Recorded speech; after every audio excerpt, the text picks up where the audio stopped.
There's a kind of moment most men don't talk about. It's not loud. It's not dramatic.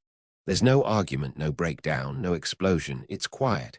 It's the moment a man realizes he's tired, not just physically tired, but tired in his bones, tired of trying, tired of explaining himself, tired of proving his worth, tired of giving everything he has, his time, his energy, his money, his loyalty, his love, and feeling like it's never quite enough, not enough for relationships, not enough for work, not enough for society, not enough for anyone, including himself.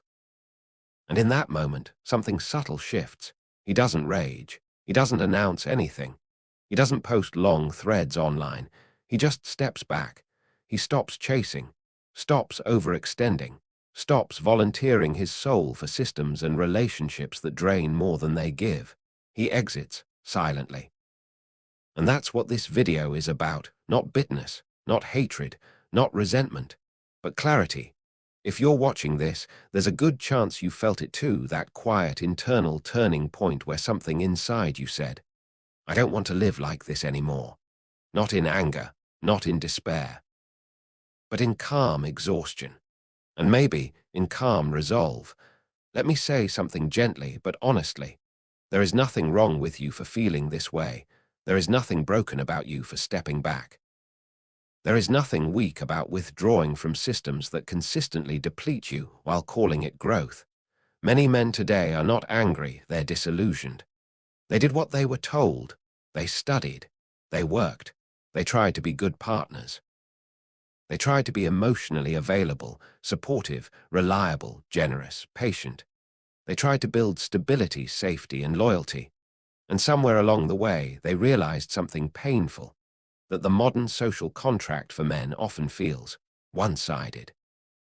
In relationships, many men are taught that their worth lies in how much they provide, financially, emotionally, physically, socially.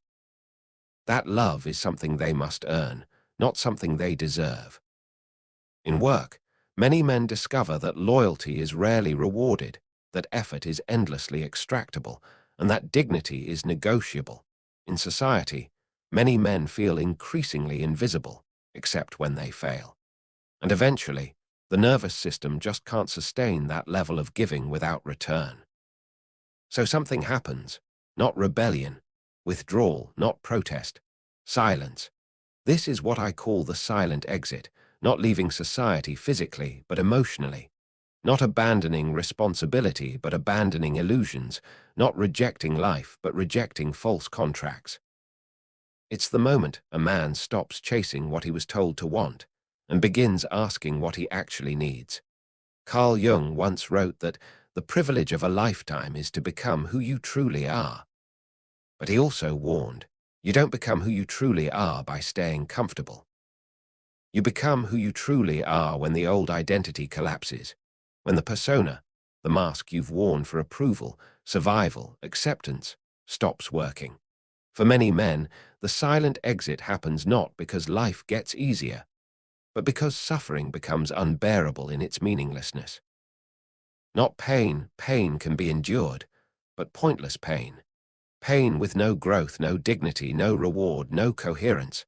That's when the psyche begins to rebel, not outwardly, but inwardly. Motivation drops, desire fades, ambition flattens. Not because the man is lazy, but because the soul is exhausted from chasing empty metrics. And often, this turning point follows trauma, a betrayal, a divorce, a career collapse, a long-term relationship that drained instead of nourished. Years of effort that produced nothing but burnout and disillusionment. And suddenly, the question arises, what am I actually doing with my life? Not in a philosophical sense, but in a visceral one. And for the first time, many men realize they've been living for expectations, not meaning. For approval, not alignment. For survival, not sovereignty. The silent exit is not escapism. It's individuation. It's the psyche refusing to continue living a life that doesn't belong to it. Let's talk honestly, calmly, not bitterly, about relationships. Many men grow up believing love is something they must earn through effort. Be useful, be stable, be reliable. Be emotionally available, be strong but not too strong, sensitive but not weak, ambitious but present, protective but gentle, and for a long time men try. They give deeply, not just materially but emotionally.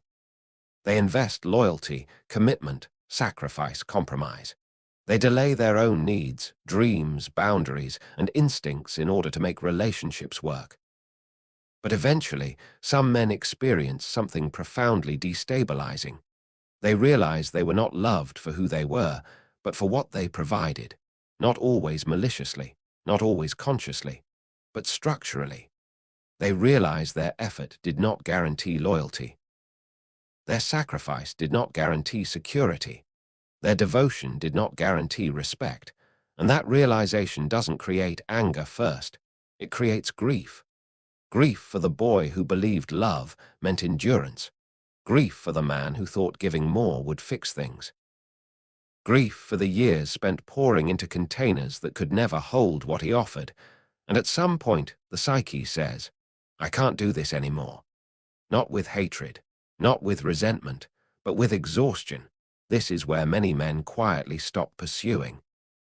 Not because they hate women, but because they no longer want transactional intimacy. Not because they reject connection, but because they refuse to bleed for conditional affection. Not because they fear commitment, but because they refuse to mortgage their identity to relationships that erode their selfhood. And so, they step back, not loudly, not publicly, not angrily, silently. The same thing happens in work. Most men are taught, implicitly or explicitly, that their worth is tied to productivity, to income, to status, to output, to endurance. Be useful, be reliable, be indispensable, work harder, sacrifice more, delay yourself longer, and eventually you'll arrive. But for many men, the arrival never comes. Instead, what comes is burnout, disillusionment, resentment, emotional numbness. A quiet sense that you're trading your life energy for something that isn't life, not purpose, survival, not meaning, maintenance, not dignity, dependency. And one day, usually alone, usually quietly, a man realizes, this job doesn't respect me. This career doesn't nourish me. This life costs more than it gives. Not financially, existentially, and something shifts. He stops competing, stops chasing promotions, stops grinding endlessly for diminishing returns, not because he becomes lazy, but because he becomes honest. He starts asking different questions. What kind of life actually feels worth living? What do I want my energy to serve? What would peace look like instead of status? This is not failure. This is recalibration. This is a man reclaiming authorship of his life. And again, he doesn't announce it. He just exits, silently. The ancient Stoics understood something modern culture often forgets, that freedom begins the moment you stop seeking control over what was never yours and begin mastering what is. Epictetus said, some things are in our control and others are not. Most men are exhausted because they've been trying to control other people's feelings, other people's loyalty, other people's expectations, markets, systems, institutions, outcomes, and losing. The silent exit begins when a man says, I will no longer place my peace in external hands. Jung would call this the beginning of individuation, the process by which a man stops identifying with collective roles and expectations and begins living from his own psyche instead. Not ego, not rebellion, not narcissism, but alignment. And this process almost always begins with dissent. With disappointment, with betrayal, with loss, with disillusionment. Jung said, no tree can grow to heaven unless its roots reach down to hell.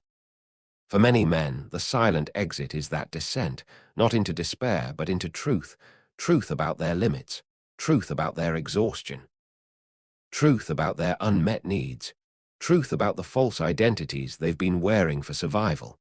And out of that descent comes something quieter, stronger, more stable than ambition, self-respect, not arrogance, not entitlement, but self-respect, the kind that says, I will no longer abandon myself to belong. I will no longer betray my soul to be accepted. I will no longer bleed for systems that would not bleed for me, not angrily, calmly. Let me be clear about something. The silent exit is not isolation. It is not bitterness. It is not misogyny. It is not apathy. It is not nihilism. It is not giving up on life. It is giving up on illusions. It looks like a man choosing peace over chaos, solitude over emotional turbulence, alignment over approval, depth over validation, stillness over endless striving. It looks like spending less energy explaining yourself, spending less time arguing online, spending less effort chasing outcomes you can't control, spending more time cultivating your mind, body, skills, values, and inner stability. It looks like working not to impress but to sustain, training not to dominate but to stabilize, learning not to win arguments but to deepen understanding, living not to perform but to inhabit. It looks like a man who no longer needs to announce his boundaries because he simply embodies them. No bitterness, no resentment, no grand statements, just quiet withdrawal from dysfunction and quiet return to self. Here's the part no one talks about. The silent exit is not the end. It's the beginning, but not of comfort, of reconstruction. When a man stops living for approval, he initially feels lost. Because identity built on validation collapses when validation disappears. But slowly, quietly, something stronger forms. He learns to tolerate solitude without loneliness, stillness without boredom, simplicity without emptiness, boundaries without guilt. He becomes less reactive, less desperate, less driven by fear, less controlled by external outcomes, and more grounded, centered, stable, self-directed. This is not withdrawal from life. It is withdrawal from noise and entry into coherence. A man who has exited silently is not running away. He is walking inward toward self-respect, self-trust, self-command, self-authorship, not dominance, not control, not superiority, sovereignty. And sovereignty doesn't shout, it doesn't posture, it doesn't perform, it simply exists. If you're watching this and something in you feels seen, not hyped, not triggered, not flattered, but understood, then you're not alone. You're not broken. You're not failing. You're not weak. You're waking up. And waking up doesn't look like confidence at first. It looks like fatigue, like withdrawal, like disillusionment, like grief. But underneath that grief is something powerful, the refusal to live a life that doesn't belong to you.